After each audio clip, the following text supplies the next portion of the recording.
அனைவருக்கும் வணக்கம். திருநெல்வேலி ஜோதிட சொக்கலிங்கம் என்ற யூடியூப் சேனல் அது வரைக்கும் 1000க்கும் மேற்பட்ட பேருக்குண்டான பலங்கள் பதிஞ்சிருக்கிறேன். ஸோ இந்த சேனலை சப்ஸ்கிரைப் பண்ணிவிட்டு ஹோம் பேஜில் போய் வீடியோஸில் பார்த்து அந்தந்த பேருக்குடையவங்க உங்கள் பேருக்குண்டான பலங்கள் தெரிஞ்சுக்கோங்க.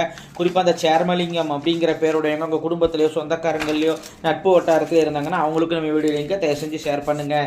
நிறைய என்பர்கள் ஜோதித்தி மேல் பற்றுக்கொண்டு நிறைய இடங்களில் ஜோதிடம் படித்து ஒரு ஜாதகத்தை கையில் கொடுத்தா பலன் சொல்ல திணறக்கூடிய ஜோதிட நண்பர்களுக்கும் ஏற்கனவே சொல்லிட்டு தொழிலாக பார்த்துக்கிட்டு இருக்கிற ஜோதிட நண்பர்களுக்கும் இந்த ஜோதிடப்பரிகார புத்தகங்கள் மக்கள் மத்தியில் நீங்கள் தைரியமாகவும் துல்லியமாகவும் பலன் சொல்ல உதவும். இந்த ஜோதிடப்பரிகார புத்தகங்கள் லிஸ்ட்டை பெற இருப்பவங்க ஸ்க்ரீனை ஸ்க்ரோல் ஆகக்கூடிய டெலிகிராம் நம்பருக்கு மெசேஜ் பண்ணிங்க அப்படின்னா என்னுடைய புத்தகங்களுடைய லிஸ்டியோட விளக்கங்களின் தாரம் பார்த்துட்டு தேவையான புத்தகங்கள் வாங்கிக்கிடலாம். அஸ்ட்ராலஜிக்கல் கன்சல்டேஷனை ஜாதகம் பார்க்க, ஜாதகம் எழுத, பிறந்த குழந்தைங்களுக்கு அரிசி பேர் சூட்ட, திருமண பொருத்தம் துல்லியமாக பார்க்க, குலதெய்வம் அறியாதவங்க குலதெய்வம் அறிய, அஸ்ட்ரோனியூமராலஜி, அஸ்ட்ரோனேமாலஜி, ஜாதகமே இல்லாதவங்களுக்கு பலன் சொல்ல போன்ற அஸ்ட்ராலஜிக்கல் கன்சல்டேஷனுக்கு தாராளமாக நீங்கள் நினைக்கலாம்.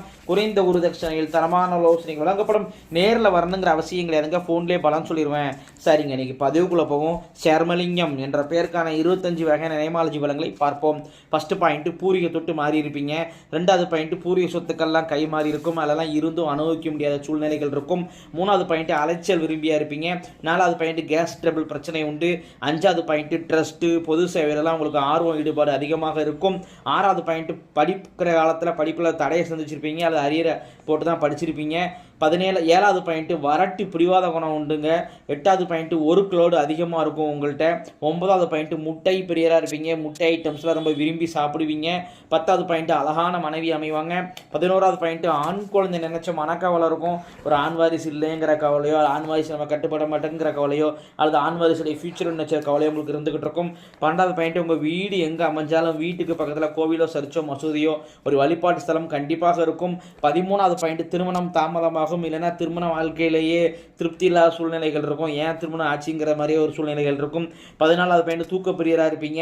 15வது பாயிண்ட், அப்பா வழியில் குலதெய்வம் போக வழிபட்ட ஒரு பெண் தெய்வதையுடைய ஆசீர்வாதம் உங்கள் குடும்பத்து மேலே இருக்குங்க. 16வது பாயிண்ட், அப்பா குடும்பம் வந்து கோவில் கும்பாபிஷேகத்தில் முக்கிய பங்கு வச்ச குடும்பமாக இருக்கும். 17வது பாயிண்ட், நண்பர்களால் நஷ்டத்தை சந்திச்சிருப்பீங்க. 18வது பாயிண்ட், வரவும் செலவும் சரியாக இருக்கும், சேமிப்புங்கிறது இருக்காதுங்க. 19வது பாயிண்ட், மாமியாருடன் கருத்து வேறுபாடுகள் உண்டு. 20வது பாயிண்ட், ஒரு குழந்தை உங்களுக்கு ஏமாற்றத்தை கொடுத்திருக்கும். 21வது பாயிண்ட், வேலையில் பகை போட்டு கொடுத்தலாம் இருக்கும், ரொம்ப கவனமாக இருக்கணும். 22வது பாயிண்ட், தூக்கம் சரியாய் வராது. 23வது பாயிண்ட், கன்னி உண்டுங்க குடும்பத்தில்.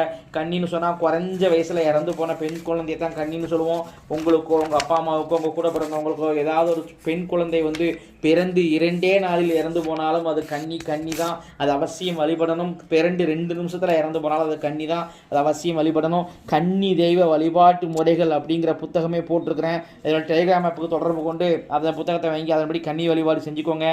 ஏன் இதை சொல்கிறேன் அப்படின்னா, இன்றைக்கி நிறைய பேர்த்துக்கு கன்னி தெய்வ வழிபாடு பண்ண தெரியல, அப்படியே பண்ணாலும் ஏனோ தானோன்னு செய்கிறாங்களே தவிர ஒரு முறைப்படி செய்ய தெரியல. அதுக்குன்னு ஒரு மரியாதை கொடுக்கணும். மனுஷங்களுக்கு ஒரு மரியாதை கொடுக்கலன்னா எவ்வளோ கோவம் வருது.